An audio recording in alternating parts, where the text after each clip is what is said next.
آج عالم اسلام کی پہلی منتخب خاتون وزیر اعظم محترمہ بے نظیر بھٹو ان کی برسی ہے۔ جس طرح دہشت گردی کا ان کو نشانہ بنایا گیا، جس طرح ان کو شہید کیا گیا، کوئی بھی یہ اندھوناک واقعہ نہیں بھول سکتا، اور پاکستان آج تک اس واقعے سے اس طرح نہیں نکل سکا کہ اتنی مقبول لیڈر کو اس طرح نشانہ بنایا گیا جب وہ الیکشن کیمپین میں تھیں۔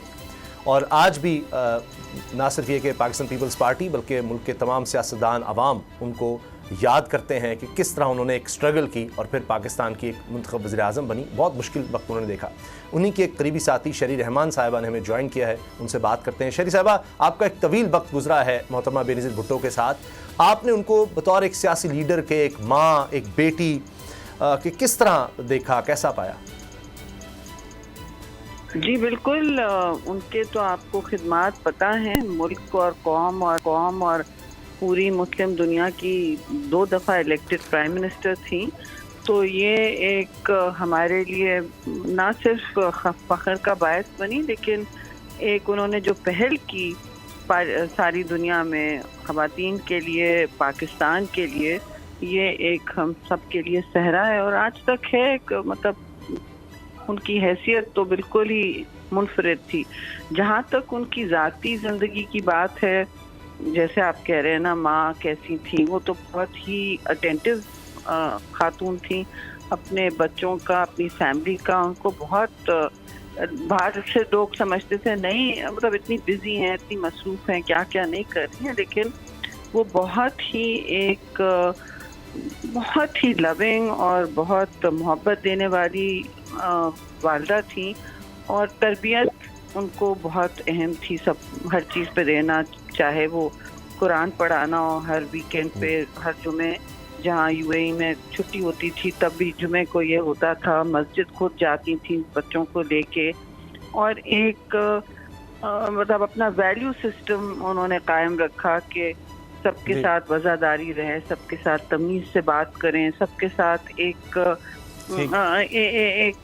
ایسا رویہ رکھیں کہ لوگ ہمیشہ یاد رکھیں کہ اچھا یہ بتائیے گا شریف صاحبہ کہ انہوں نے بڑا مشکل دور دیکھا، بالکل ایک نوجوانی تھی اس وقت، جنرل ضیاء الحق کا دور، پھر پرویز مشرف کا دور، تو یہ آمریت میں انہوں نے بڑی جد و جہد کی، مشکل وقت دیکھا۔ ان کی زندگی سے کیا سبق ملتا ہے؟ دیکھیے، ان کی زندگی سے تو ایک نہیں بہت سارے سبق ملتے ہیں، لیکن پہلا تو یہ ہے کہ ان کو اپنے اصول پر، اپنے ویلیوز پر ایک بہت ہی اٹل یقین تھا،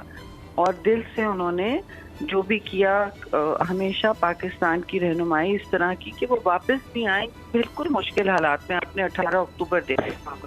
کس طرح وہاں بام بلاسٹ ہوا، لیکن انہوں نے وہ ہٹی نہیں اپنے نصب العین سے۔ انہوں نے کہا کہ میں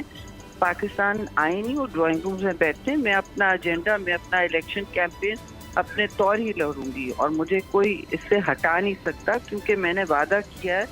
کہ میں پاکستان کو بچانے آئی ہوں۔ اور آخری جلسے پہ انہوں نے یہی کہا کہ ملک کو بچانا ہے، سوات میں دہشت گرد اپنا جھنڈا گاڑ رہے ہیں، پاکستان کا جھنڈا ہٹا رہے ہیں، تو میں بچاؤں گی، آپ بچائیں گے، ہم سب مل کر بچائیں گے، اور یہ میں ہونے نہیں دوں گی۔ انہوں نے اپنی جان دے دی، لیکن یہ ہونے نہیں دی نا۔ آخر ان کی حکومت آئی، ان کے بغیر آئی، ان کے افکار پر لڑی، اور سارے جو آپریشنز شروع ہوئے پاکستان میں دہشت گردی کے خلاف، بیانیہ بھی اور عسکری آپریشن بھی، تو وہ ہماری حکومت میں ہوئے، ان کے نام سے ہوئے، ان کے جھنڈے تلے ہوئے۔ شریف صاحبہ، آج 27 دسمبر ہے، 8 فروری کو الیکشنز کا کہا جا رہا ہے، باقاعدہ Pakistan Peoples Party election campaign کا آغاز بھی کر رہی ہے، تو اگر پیپلز پارٹی کی گورنمنٹ آتی ہے تو خواتین کے لیے خاص طور پر کیا پاکستان پیپلز پارٹی سوچ رہی ہے، کیا کچھ کرے گی خواتین کے لیے؟ جی بالکل، یہ تو آپ منشور میں دیکھ لیجئے گا، لیکن ہمیشہ ترجیح تو دی جاتی ہے۔ تو آپ کو پتہ ہے کہ پاکستان کی خواتین کے لیے انہوں نے کتنی جد و جہد کی، اور کیا کیا ان کے منصوبے تھے، ہر حکومت میں وہ اپنے لاتی تھیں، چاہے ان کو موقع ملتا بھی تھا یا نہیں۔ لیکن اب جو صورتحال ہے، ہر ان کی حکومت نے یہی کیا ہے کہ خواتین کو ترجیح دی ہے، اور اب چیئرمین بلاول بھٹو زرداری نے بھی یہ کہا۔ آپ نے دیکھا کہ پہلے کی حکومت، ہماری حکومت بے نظیر انکم سپورٹ پروگرام بنا، اب جو زمینیں منتقل کی جا رہی ہیں 2 ملین سے زیادہ، جہاں جہاں سیلاب ہوا ہے، تو وہ عورتوں کو ہی ملکیت دی جا رہی ہے ان کی زمین کے اور وہ جو ریکنسٹرکٹیڈ ہاؤسنگ ہے. تو ہر دور میں یہی کیا جاتا ہے کہ خواتین کو ہی وسائل دیے جاتے ہیں کہ وہ اپنا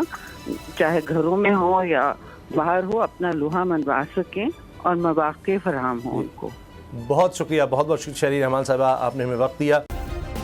سبسکرائب کریں اور بیل دبائیں تاکہ کوئی خبر رہ نہ جائے.